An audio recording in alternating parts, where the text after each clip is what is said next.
এবং বর্তমান প্রেক্ষাপটে আমাদের বক্তব্য। 5ই জুন মহামান্য হাইকোর্ট 2018 সালের পরিপত্রকে বাতিল করে যে রায় দিয়েছিলেন তার প্রতিবাদে আমাদের এই আন্দোলনের সূত্রপাত ঘটে। গত 1 জুলাই থেকে বৈষম্য বিরোধী ছাত্র আন্দোলনের অথবা স্টুডেন্ট এগ্রি ডিসক্রিমিনেশনের ব্যানারে সারা দেশে কোটা সংস্কারের দাবিতে আমরা দুর্বার আন্দোলন করে তুলি।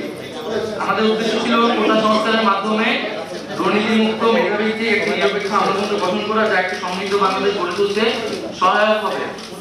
কিন্তু শিক্ষার্থীদের শান্তিপূর্ণ আন্দোলনে সরকারের দায়িত্বশীল ব্যক্তিরা বিতর্কিত এবং উস্কানিমূলক বক্তব্য দেয় এবং পরবর্তীতে ছাত্রলীগ এবং যুবলীগের সন্ত্রাসী কর্মকাণ্ড এবং আইন শৃঙ্খলা বাহিনীর অন্যায়ভাবে দমন পীড়ন ও হামলা মামলা চালিয়ে এক রক্তক্ষয়ী পরিস্থিতি তৈরি হয়, যেটি অনাকাঙ্ক্ষিত ছিল।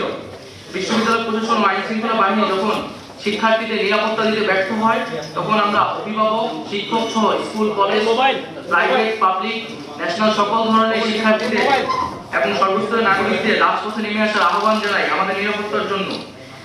ছাত্র নাগরিকরা প্রতিরোধ গড়ে তোলে এবং পরবর্তীতে আমরা দেখতে পাই যে সারা দেশে ইন্টারনেট বন্ধ করে এক ধরনের ডিজিটাল ক্র্যাকডাউন পরিস্থিতি তৈরি করা হয় এবং শিক্ষার্থীদের হলগুলো থেকে বিতাড়িত করা হয়, যা সুস্পষ্ট মানবাধিকার লঙ্ঘন।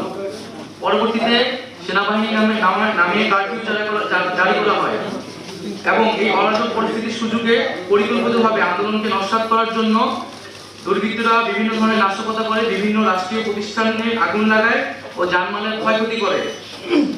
প্রতিবাদী ছাত্র নাগরিকের সাথে এই সকল সহিংস ঘটনার কোনো ধরনের সম্পর্ক নেই। এটা স্পষ্ট সরকারের দায়িত্বহীন আচরণ ও দমন পীড়ন নীতির জন্য এই অরাজক পরিস্থিতি তৈরি হয়েছে। এর দায় সম্পূর্ণ সরকার আইন শৃঙ্খলা রক্ষা ও জনজীবনের নিরাপত্তা দিতে ব্যর্থ হয়েছে। এখন সমগ্র পরিস্থিতির দায় শিক্ষার্থী ও বিভিন্ন রাজনৈতিক দলের উপর চাপিয়ে সরকার পুনরায় দায় এড়াচ্ছে। আমরা প্রথম থেকে সরকারের সাথে আলোচনার কথা বলেছি, কিন্তু সরকার ডিজিটাল ক্র্যাকডাউন করে ক্যাম্পাস থেকে শিক্ষার্থীদের বিতরণ করে রাস্তায় নিরীহ জনগণের উপর গুলি চালানো অবস্থায় আমাদের সংলাপের আহ্বান জানিয়েছিল। আমরা সেই আহ্বান প্রত্যাখ্যান করেছি। ফলস্বরূপ আমাদের আন্দোলনের 1 নং সমন্বয় মোহাম্মদ নাহিদ ইসলাম অর্থাৎ আমাকে গুম করে 24 ঘন্টা শারীরিক ও মানসিক নির্যাতন করা হয়। অন্য কিছু সমন্বয় সরকারের প্রতিনিধির কাছে তাদের বক্তব্য, কিছু দাবি পেশ করতে গেলে সেটাকে সংলাপ বলে মিডিয়ায় প্রোপাগান্ডা চালানো হয়। গুম, গ্রেফতার, প্রোপাগান্ডা, ডিজিটাল ক্র্যাকডাউন, কারফিউ, রাষ্ট্রযন্ত্রের সকল শক্তিকে ব্যবহার করে সরকার বৈষম্যবিরোধী ছাত্র আন্দোলন ও প্রতিবাদী ছাত্র নাগরিককে ছত্রভঙ্গ করে দেওয়ার চেষ্টা করেছে। করে এখন কোটা সংস্কারের প্রজ্ঞাপন দিয়েছে। রক্ত ও লাশের উপর দাঁড়িয়ে প্রজ্ঞাপন শিক্ষার্থী ও নাগরিকদের প্রতি নির্মমতার আরেকটি ইতিহাস হয়ে থাকলো। কোটা সংস্কার ছিল একটি অরাজনৈতিক ও শিক্ষার্থীদের স্বার্থের আন্দোলন। সরকার এটিকে প্রথম থেকে রাজনৈতিকভাবে মোকাবেলা করতে চেয়েছিল।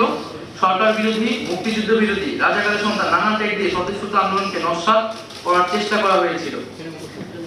এত কিছুর পরে আমরা মনে করি মহামান্য সুপ্রিম কোর্ট শিক্ষার্থীদের পক্ষে কথা বলেছেন। সেই অনুযায়ী সরকার প্রজ্ঞাপন দিয়েছে। কিন্তু আমরা সুস্পষ্টভাবে বলতে চাই, কোটা ব্যবস্থার অন্যতম প্রধান স্টেক হোল্ডার হচ্ছে আন্দোলনরত শিক্ষার্থীরা এবং পাশাপাশি অন্যান্য কোটা যারা প্রায় তারাও এই কোটা ব্যবস্থার একটি স্টেক হোল্ডার একজন। সেই স্টেক হোল্ডারদের সাথে আলোচনা সংলাপ ব্যতীত এই ধরনের প্রজ্ঞাপন সমীচীন নয়। আমরা চেয়েছিলাম একটি সংলাপের মাধ্যমে সকল পক্ষের সম্মতির ভিত্তিতে একটি প্রজ্ঞাপন হবে, যাতে নতুন করে আর কখনো সমস্যা তৈরি না হয়।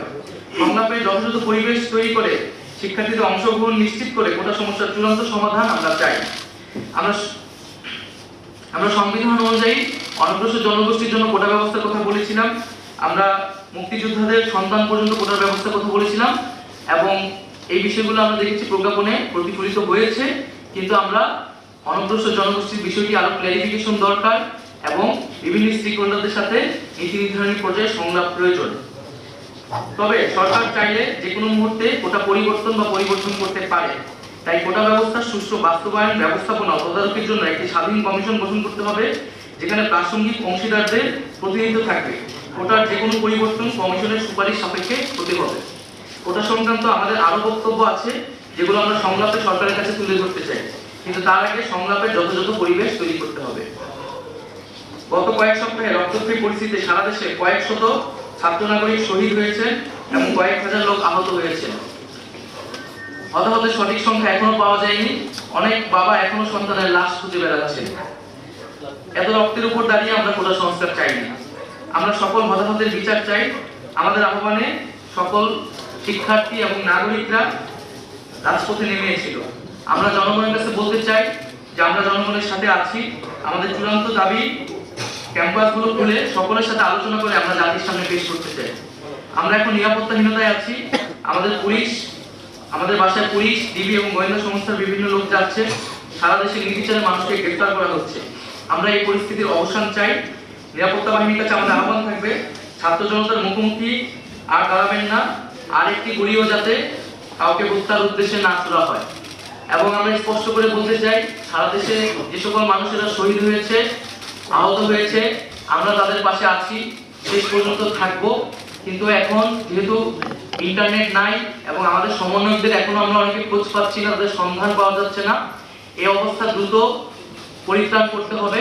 আমরা সকল সমন্বয়কদের নিয়ে এবং আন্দোলনকারী বিভিন্ন বিশ্ববিদ্যালয়ের শিক্ষার্থীদের নিয়ে জনমতের ভিত্তিতে আমাদের আরো কিছু দাবি দেওয়া আছে এবং এই দাবি দেওয়াগুলো নিয়ে আপনাদের মধ্যে নানা ধরনের বিভ্রান্তি হয়েছে আমরা শুনতে পেয়েছি।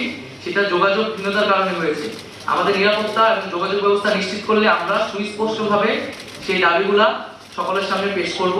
তার আগে আমাদের প্রধান যে বক্তব্যটা হচ্ছে, আমাদের নিরাপত্তা দিতে হবে এবং আমাদের গুম গ্রেফতারের যে হয়রানি সেটি বন্ধ করতে হবে এবং আমাদের ক্যাম্পাস খুলে শিক্ষার পরিবেশ নিশ্চিত করতে হবে। ধন্যবাদ সবাই।